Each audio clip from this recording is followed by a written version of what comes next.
दोस्तों नमस्कार। एक बार पुनः स्वागत है आपके अपने चैनल NCERT सॉल्यूशन 99 पर।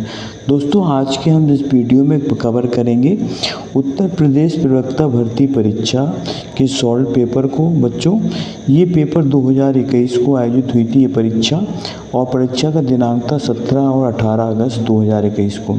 तो देखते हैं PGT हिंदी का ये सॉल्व पेपर है। तो बच्चों स्टार्ट करते हैं इस प्रश्न पत्र को। और बच्चों अगर आप हमारे चैनल में पहली बार जुड़े हैं तो प्लीज़ आपसे विनम्र निवेदन है कि आप हमारे चैनल को सब्सक्राइब कर दें, लाइक कर दें और इसको प्रश्नोत्तरी को शेयर कर दें। तो हमने दोस्तों पिछले सत्र में एक प्रश्न क्रमांक 1 से लेकर 50 तक के प्रश्नों को सॉल्व किया था। आज प्रश्न क्रमांक 51 से आगे के प्रश्नों को हल करेंगे।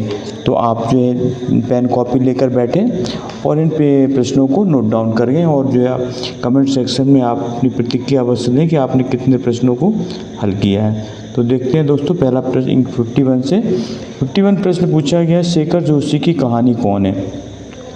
4 ऑप्शन दिए हैं दोस्तों, कर्मनाशा की हार, मेरा पहाड़, पंच लाइट और महुए का पेड़। तो दोस्तों ये जो शेखर जोशी की कहानी है वो है दोस्तों मेरा पहाड़ शेखर जोशी की कहानी है। और दोस्तों इनकी जो अन्य कहानियाँ हैं वो इस तरह है, कोसी का घटवार, नौरंगी बीमार है और एक पेड़ की याद। ये भी दोस्तों इनकी शेखर जोशी की कहानी है। तो दोस्तों ये आपको याद रखना है। इसके बाद दोस्तों कुबलय माला कथा के लेखक कौन है। कुबलय माला कथा के लेखक कौन है। सोमप्रभु सूर, दोतनसूर, धर्मसूर और मुनि जिनविजय। तो दोस्तों जो कुबलय माल कथा जो है 19वीं सदी की रचना है, और दोस्तों इसके रचनाकार है उद्योतनसूर। इसका राइट आंसर है उद्योतनसूर। और इसमें 5 जीवों के पुनर्जन्म और उनकी मुक्ति की कथा है। दोस्तों ये जैन साहित्य का ग्रंथ है कुबलय माल कथा। तो दोस्तों इसमें 5 जीवों के पुनर्जन्मों और उनकी मुक्ति की कथा का वर्णन है, और इसे की लेखक है उद्योतनसूर। ये जो दोस्तों जैन धर्म से संबंधित ग्रंथ है। इसके बाद दोस्तों प्रश्न क्रमांक 13 है कि मानव प्रकृति का ज्ञान तुलसीदास से अधिक उस युग में किसी को नहीं था। यह कथन किसका है। मानव प्रकृति का ज्ञान तुलसीदास से अधिक और इस युग में किसी को नहीं था, यह कथन किसका है। 53। तो दोस्तों ये कथन है हजारी प्रसाद द्विवेदी। क्योंकि हजारी प्रसाद द्विवेदी ने दोस्तों 3 पुस्तकें लिखी हैं हिंदी साहित्य से संबंधित, हिंदी साहित्य का इतिहास, हिंदी साहित्य का आदिकाल। ये दोस्तों इनकी बहुत मुख्य रचनाएं हैं। ये दोस्तों इनमें हिंदी साहित्य का जो है आदिकाल के बारे में विस्तृत से चर्चा की गई है।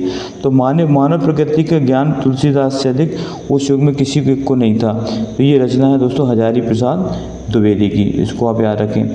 ये कथन तुलसीदास के मानव व्यवहार की गहरी समझ को दर्शाता है तुलसीदास पर। इसके बाद है पहाड़ी हिंदी का विकास किस अपभ्रंश से हुआ। बच्चों बताना है पहाड़ी हिंदी का विकास किस अपभ्रंश से हुआ। ब्राह्मण अपभ्रंश से, मागधी अपभ्रंश से, पैसाची अपभ्रंश से या खस अपभ्रंश से। तो दोस्तों पहाड़ी हिंदी का विकास हुआ है खस अपभ्रंश से, इसको आप याद रखेंगे। दोस्तों जो खस अपभ्रंश जो है पहाड़ी हिंदी की उपभाषा का विकास हुआ। ये बोलियां बच्चों उत्तराखंड के आसपास कुमायूं, गढ़वाल इत्यादि में बोली जाती हैं ये पहाड़ी हिंदी की बोलियां।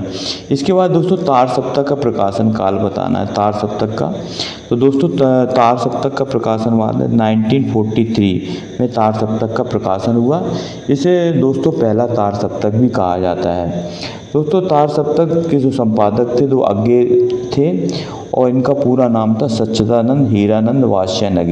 अज्ञे के दोस्तों संपादक में 4 जो है सप्तकों का प्रकाशन हुआ।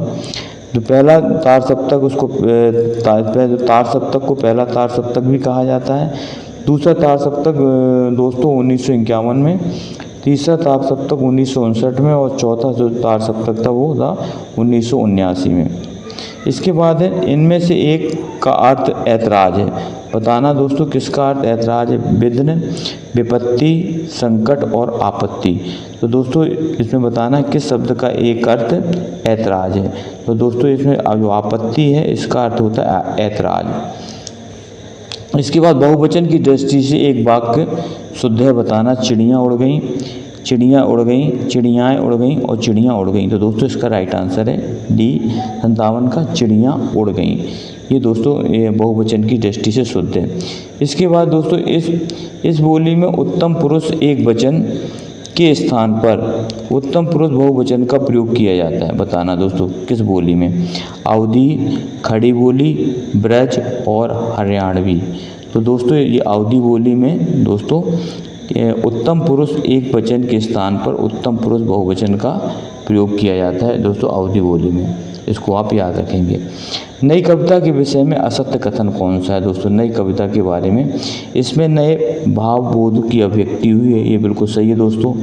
इसमें जीवन के प्रति आस्था दिखाई पड़ती है, ये भी सही है।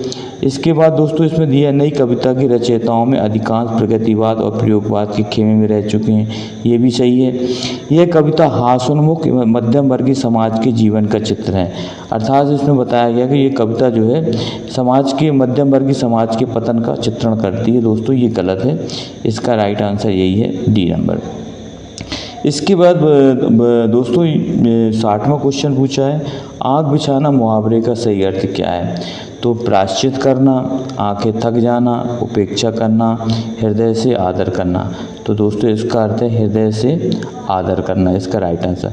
दोस्तों अगर आपने हमारे चैनल को सब्सक्राइब नहीं किया है तो आपसे विनम्र निवेदन है कि आप हमारे चैनल को सब्सक्राइब कर लें और दोस्तों इस प्रश्नोत्तरी को अपने दोस्तों में शेयर करें और आप हमारा सपोर्ट करें। दोस्तों हम आपके लिए सामान्य ज्ञान, सामान्य विज्ञान, हिंदी साहित्य से संबंधित प्रश्नोत्तरी लेकर आते रहते हैं, जिन्हें आप हमारे प्लेलिस्ट में जाकर के देख सकते हैं। इसके बाद है प्रश्न क्रमांक 61 देखते हैं। 61 में क्या पूछा गया है दोस्तों? 61 में पूछा गया है बचपन की स्मृतियों के लेखक कौन है? बचपन की स्मृतियों के लेखक कौन है? महादेवी वर्मा, रामवृक्ष बेनीपुरी, शांति प्रिय द्विवेदी, राहुल सांकृत्यायन। तो दोस्तों बचपन की जो स्मृतियां हैं इसके लेखक हैं राहुल सांकृत्यायन। राहुल सांकृत्यायन दोस्तों जो है इन्होंने 1955 में ये पुस्तक लिखी थी बचपन की स्मृतियाँ, और दोस्तों ये संस्मरण विधा की रचना है। इसके अलावा दोस्तों इनकी अन्य रचनाएँ असहयोग के मेरे साथी जिनका मैं कृतज्ञ हूँ, ये भी दोस्तों इनकी रचना है, असहयोग के साथी और जिनका मैं कृतज्ञ हूँ। और बचपन की स्मृतियाँ दोस्तों राहुल सांकृत्यायन की रचना है जो 1955 में लिखी गई थी।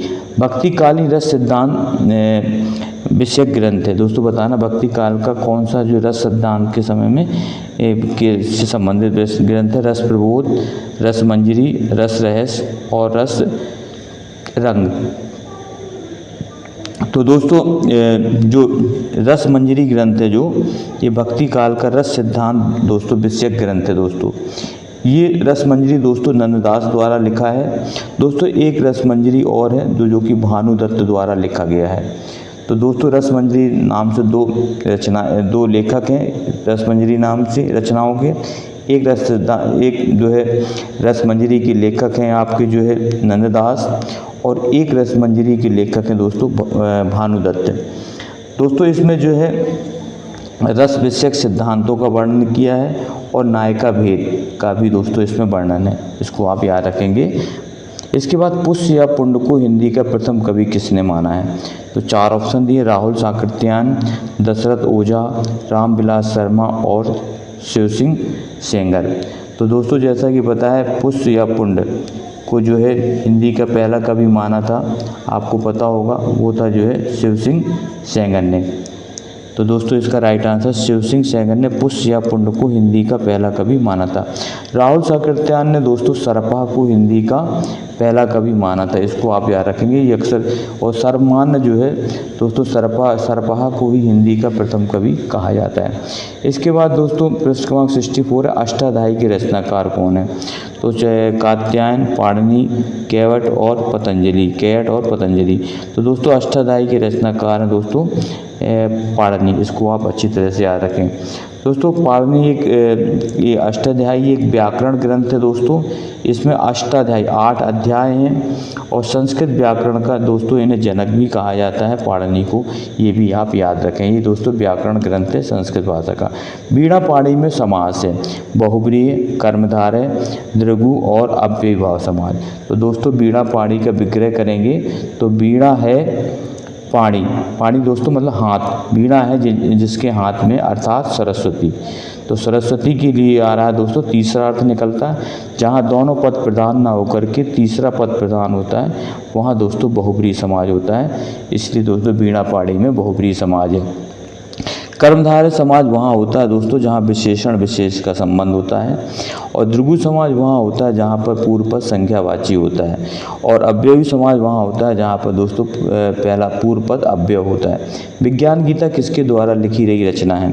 दोस्तों बताना, नाभादास, तुलसीदास, केशवदास और मलुकदास। तो दोस्तों जैसा कि आपको पता है कि जो विज्ञान गीता रचना है वो दोस्तों आचार्य केशव द्वारा लिखित रचना है। 1555 ईस्वी में ये लिखो दोस्तों, ये लिखी गई थी आचार्य केशवदास द्वारा। दोस्तों आचार्य केशवदास जो है ओरछा नरेश जो राम सिंह के जो है भाई इंद्रजीत के जो है सभा कवि थे। इन्होंने दोस्तों इसके अलावा दोस्तों और अन्य रचनाएं भी लिखी हैं, जिसमें रसिक प्रिया, कवि प्रिया, रामचंद्र का, जहांगीर जसचंद्र का, इस तरह इन्होंने दोस्तों 7-8 रचनाएं लिखी हैं जो बहुत ही महत्वपूर्ण हैं। तो दोस्तों आप याद रखना। और जो आचार्य रामचंद्र शुक्ल ने दोस्तों केशवदास को कठिन काव्य का प्रेत भी कहा है, ये भी आप याद रखना। दोस्तों इनकी जो रामचंद्र का है वो जो है इन्होंने दोस्तों एक ही रात में लिखी थी रामचंद्र का को। तुम्हारे घी में घी शक्कर का सही अर्थ क्या है? ईश्वर करे तुम्हारा समाचार सत्य हो, तुम्हारी बातें मीठी लगती हैं, तुम्हें मिठाई की कभी कमी ना हो, सदैव मीठी बात ही बोला करो।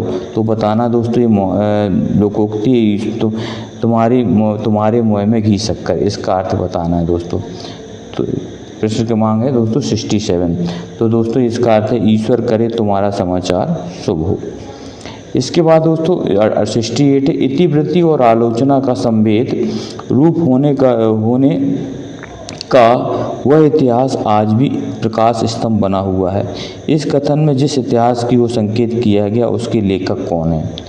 तो दोस्तों इसमें जो लेखक हैं वो है रामचंद्र शुक्ल, और दोस्तों इनके इतिहास ग्रंथ की वो हिंदी साहित्य का इतिहास जो 1929 में लिखा था उसकी ओर दोस्तों सही इसमें संकेत किया गया है, और उसके लेखक हैं आचार्य रामचंद्र शुक्ल।